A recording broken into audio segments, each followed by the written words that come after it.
नमस्कार और आप देख रहे हैं न्यूज कैपिटल एक्सप्रेस और मैं हूं आपके साथ आयुषी सिंह। अब रुक करते हैं आज की तमाम बड़ी खबरों की ओर।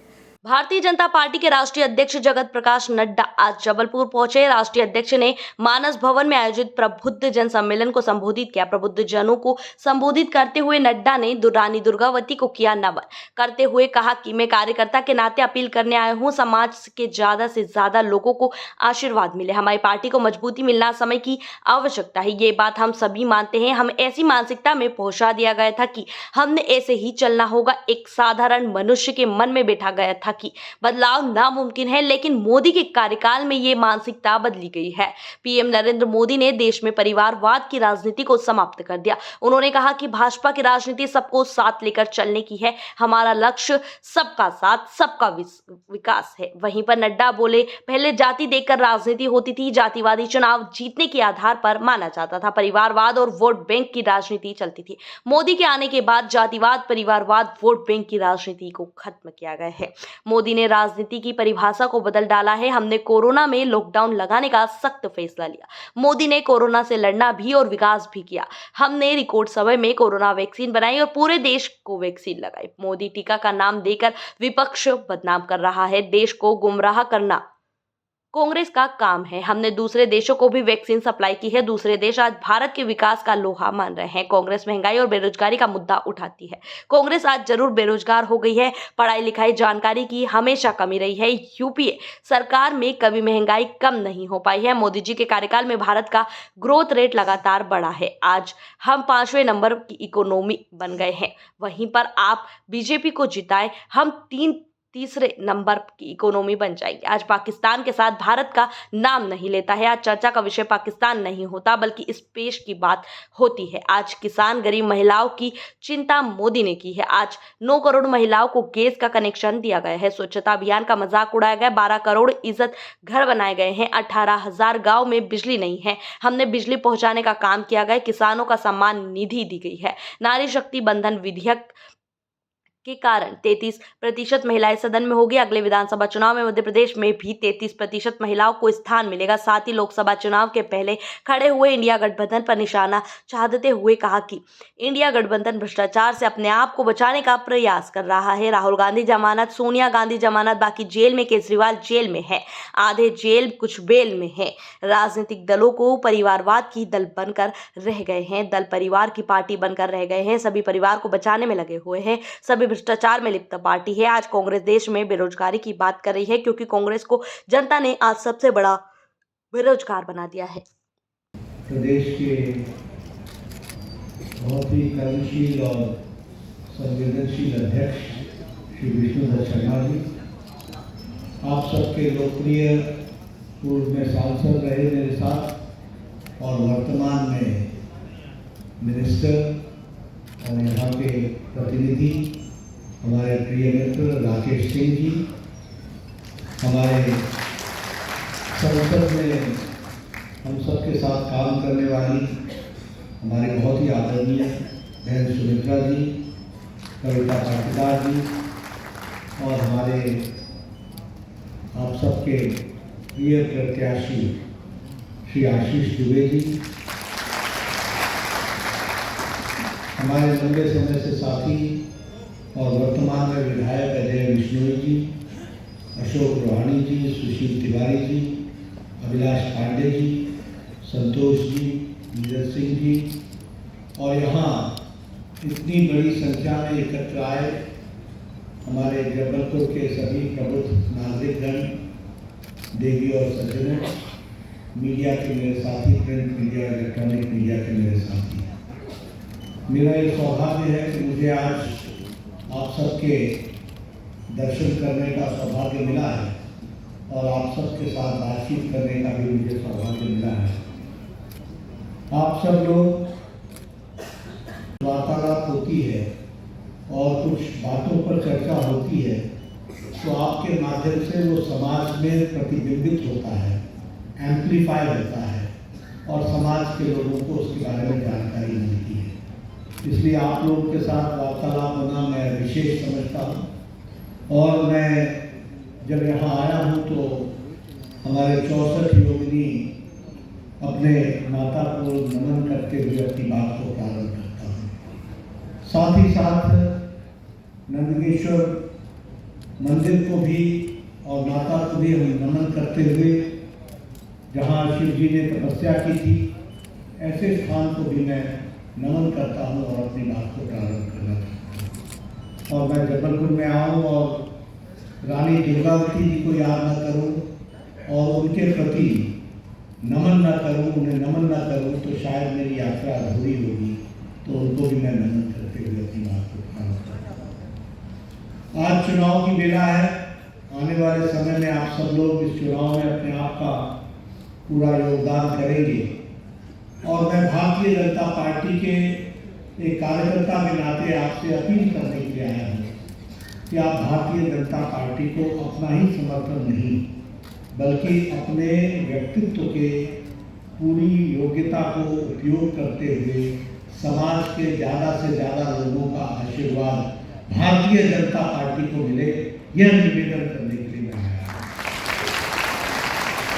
और जब मैं ये कहता हूँ तो सिर्फ कहने के लिए नहीं कहता, इसलिए कि वो मेरी पार्टी है, इसलिए नहीं कहता कि हमारी पार्टी को मजबूती मिले।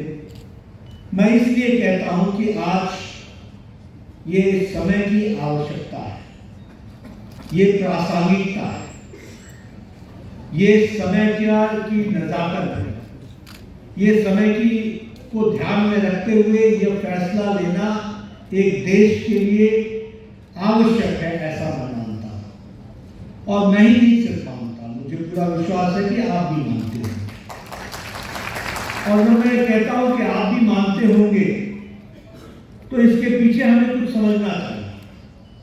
आप लोग भी राजनीति को लंबे समय से देख रहे हैं, आप लोगों ने भी राजनीति को लंबे समय से बहुत गहराई से देखा है, समझा है, जाना है। हम कैसी राजनीति में थे और हम कैसी मानसिकता में थे? हम ऐसी मानसिकता में थे या ऐसी मानसिकता में हमें पहुंचा दिया गया था जहां हमारे जहन में बैठ गया था कि अब कुछ नहीं बदलने वाला है, ये तो ऐसे ही चलेगा, हमें कोई बदलाव देखने को नहीं मिलेगा, हमें अब इसके साथ समझौता करना है। यानी एक साधारण मानवी के मन में यह बैठ गया था कि बदलाव नामुमकिन है और परिस्थिति से समझौता करना यही यथार्थ है।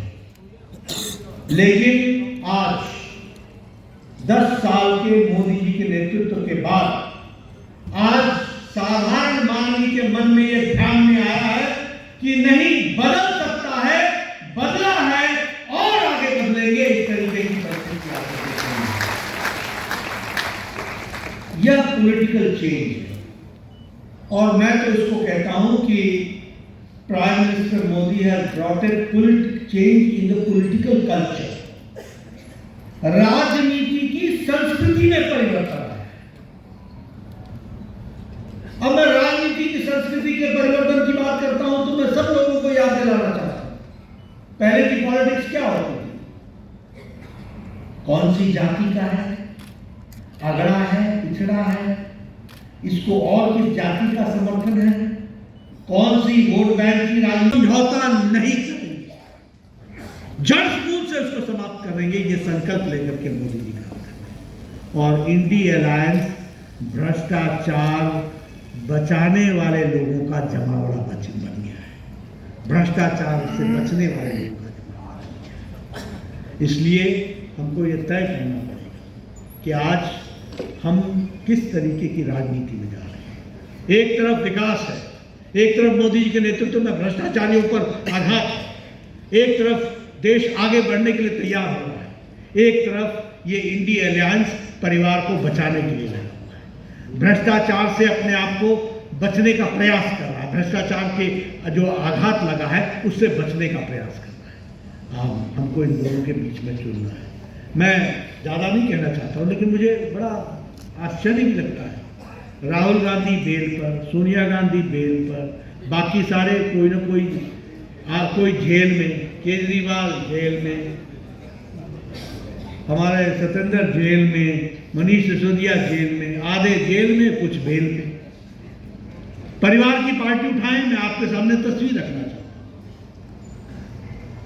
जम्मू कश्मीर में फरूक अब्दुल्ला की पार्टी परिवार की पार्टी, मुफ्ती मोहम्मद की महबूबा मुफ्ती की पार्टी परिवार की पार्टी, बादल की पार्टी परिवार की पार्टी, चौटाला की पार्टी परिवार की पार्टी, समाजवादी पार्टी परिवार की पार्टी, अखिलेश डिंपल पहले मुलायम थे, चाचा, बाकी फुल स्टॉप। बिहार में आरजेडी परिवार की पार्टी, लालू, राबड़ी, तेजस्वी, तेज प्रताप, ये सब परिवार की पार्टी। बंगाल में ममता, अभिषेक, ये परिवार की पार्टी। अगर हम बात करें केसीआर की पार्टी, केसीआर, केटीआर, कविता परिवार की पार्टी।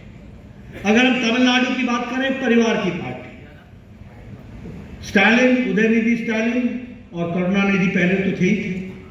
अगर मैं बात करूं महाराष्ट्र की, तो शरद, सुप्रिया सुले परिवार की पार्टी। अब तो भतीजा भी चला गया, चाचा से अलग हो गया।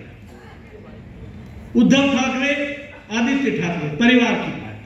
ये सभी परिवार को बचाने के लिए लगी हुई पार्टियां हैं, कोई ऐसी पार्टी नहीं है। और तो और अब छोड़िए, इंडियन नेशनल कांग्रेस भी अब मां, बेटा, बेटी की पार्टी हो गई है, बाकी सब कोई छुट्टी हो गई है, ये भी आप जानें। इसलिए सारी परिवार की पार्टी है और सारी भ्रष्टाचार में लिप्त पार्टियां हैं। नेशनल हेराल्ड के केस में कांग्रेस पार्टी की सोनिया गांधी। एक जमाना था यूपीए की सरकार में शिक्षा मंत्रियों में झगड़ा हो गया कि वंदे मातरम गीत होगा कि नहीं होगा। कहां ले गए थे लोग शिक्षा को? याद कराता हूं मैं तो पुराना बात।